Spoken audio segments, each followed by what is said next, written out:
Despite what you hear across YouTube, Instagram, Reddit, and wherever else resellers congregate, thrifting to resell is not dead. It is in fact alive and very profitable. Like you saw in the thumbnail of this video, I nabbed just over $18,000 worth of inventory over the last year from a single mediocre thrift store that I go to once a week for only 30 minutes. But resellers love to complain about how dead thrift stores are, especially over the last few years. Obviously I disagree, but I get it. Things have certainly changed. It's gotten a lot harder. Reselling exploded in popularity during the pandemic. Everyone and their mother was doing it, and thrift stores were flooded with people looking to get rich quick off of Black Diamond VHS tapes and Corningware dishes. Thrift stores noticed this, of course, and wanted in on the action. They got more sophisticated, spending more time training their employees and assessing the market value of items before pricing them and sending them out to the floor. Goodwill began plucking their most profitable donations and hawking them online just like you. The nerve. And resellers around the country lamented, declaring once and for all that thrifting to resell is forever dead. There's too much competition, they say. Thrift stores are too greedy and everything is overpriced. As you know by now, complaining is not really my style. Instead, I like to keep it positive and talk about overcoming obstacles instead of being victimized by them. I like to think of these obstacles as tests. You're confronted by these tests day in and day out throughout all aspects of your life, including, of course, reselling. You can either use them as excuses or you can use them to grow and up your game. But here's the sobering truth.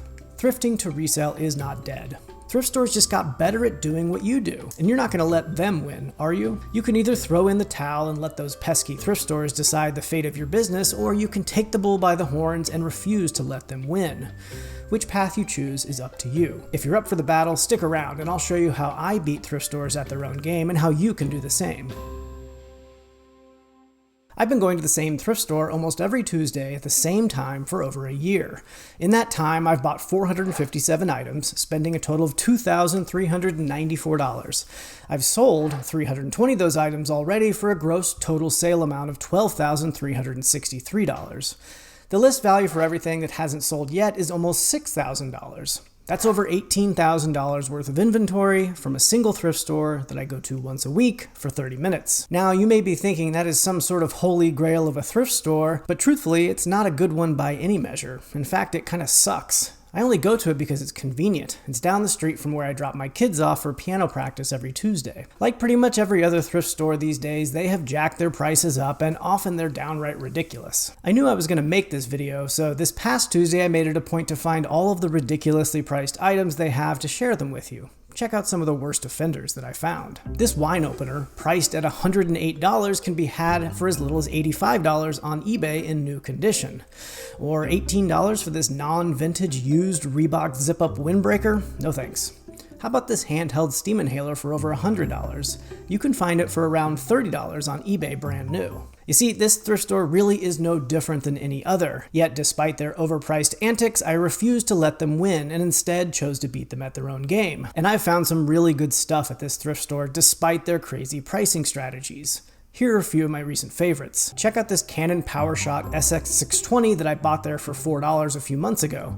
Clearly they thought it was some old digital point and shoot with no value, but it sold for over $250. Or this old literary magazine from the 1960s that I paid $3 for. It's a pretty cool piece of history even if it weren't signed by Charles Bukowski. Twice. I sold it for $375. This little elephant I found in the toy section for $5 turned out to be a piece by industrial designers Charles and Ray Eames. It sold for $115. So how did I beat thrift stores at their own game, and how can you do the same? First, I made a deliberate effort to broaden my knowledge of what is valuable. I made it a point of watching YouTube videos of other resellers who would film themselves while outsourcing. My preferences were towards those who made it a point of flashing sold comps up on the screen for things that they found. My favorites were people you probably already watched, like Set Resell, Part-Time Picker, Perry Tornado, Commonwealth Picker, Cincinatti Picker, and so on. I really can't tell you how much I learned from these resellers. It's a big reason why I wanted to make my own videos like this, to give back to the community that I learned so much from. This is the single most important advice that I give anyone looking to up their game. Watch YouTube videos of other resellers. Like anything else in this world, you can't take everything someone else shows you as truth, especially on YouTube, and include me on that. So maintain a critical eye, weed out the resellers you feel are disingenuous, and focus on those who resonate with you in particular. But consume as much of that free knowledge as possible, and I promise you it will start to have a big impact when you go outsourcing. sourcing. I'm also not afraid to look stuff up. In fact, I do it all the time. Embrace your ignorance. Maybe you're worried about what other people think when you pull out your phone to look something up at a thrift store, or maybe you're just too proud to rely on modern technology. Whatever it is, try to look past it, because you have a wealth of knowledge in your pocket that is going to help you grow as a reseller every day. And your competition is most certainly doing this, so it's table stakes for staying competitive. When you see something you don't recognize, some gadget, some new brand, whatever it is, look it up. I learn something new literally every day that I go out sourcing by doing this. And next to watching other resellers on YouTube, it's one of the most impactful things that you can do to broaden your knowledge of what is valuable. And don't just simply search eBay. Make sure you're checking active listings and comparing them with sold listings to get an idea of the sale-through rate.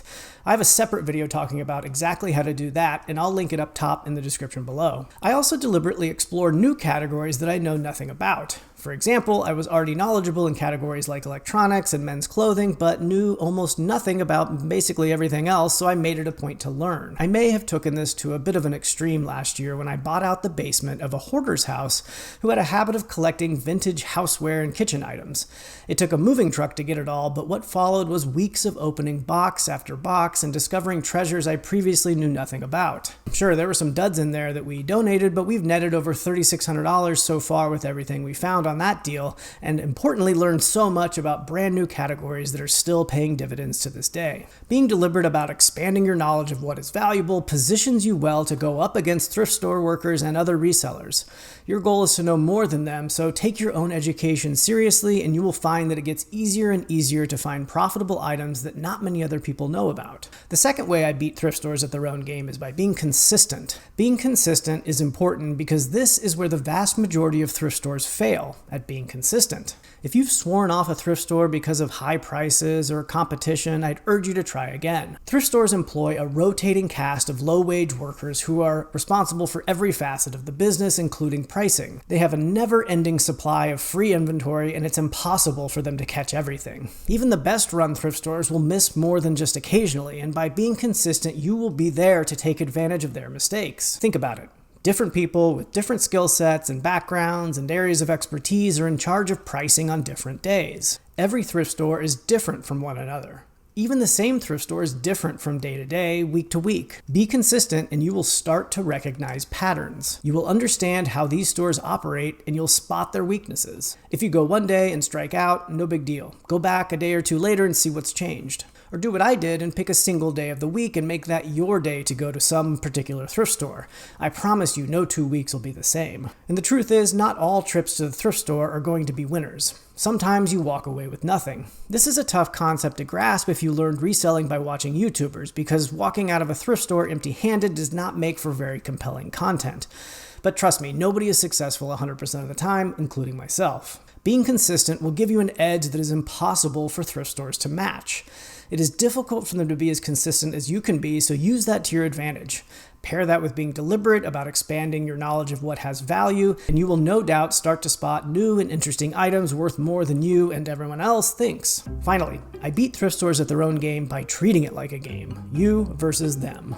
It's your job to find weaknesses and exploit them. You do this by cultivating a competitive mindset and treating it like a game. For example, when I walk into a thrift store, I always grab a cart.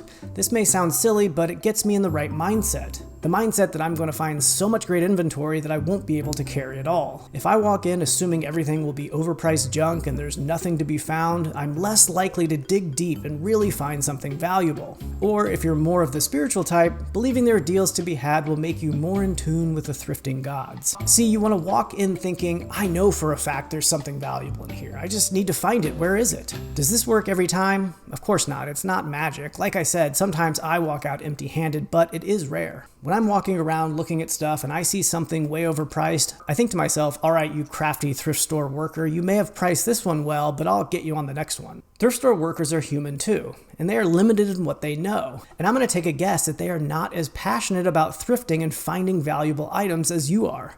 So take that passion seriously. This is why you often see certain common brands priced really high with lesser known but higher end brands priced really low. For example, they may price up a pair of Columbia branded pants because they recognize that brand, but they've never heard of Cool and basically give it away. They have blind spots. Your job is to be better than them, to have more knowledge, to be more consistent, to have more passion, and have fewer blind spots. And sometimes you have to pay in order to play the game. Not everything that you buy at a thrift store needs to be had for rock bottom prices. When I see an item at a thrift store that is priced high, that's obviously a good sign that it may be valuable. And oftentimes there is still plenty of margin to make it worth buying to resell. For example, not too long ago I spent $60 on this Brother printer that sold for almost $240. Or this Rawlings catcher mitt priced at $40. I sold it for $120. I also bought this Theragun massage device for $50, which sold on the same day for $200. My point here is, don't be afraid to spend money. When you see something with a high ticket price, don't just scoff at it. Use it as a signal that it could be valuable and check your comps to see if there's enough margin to make it worth your while. You may be surprised.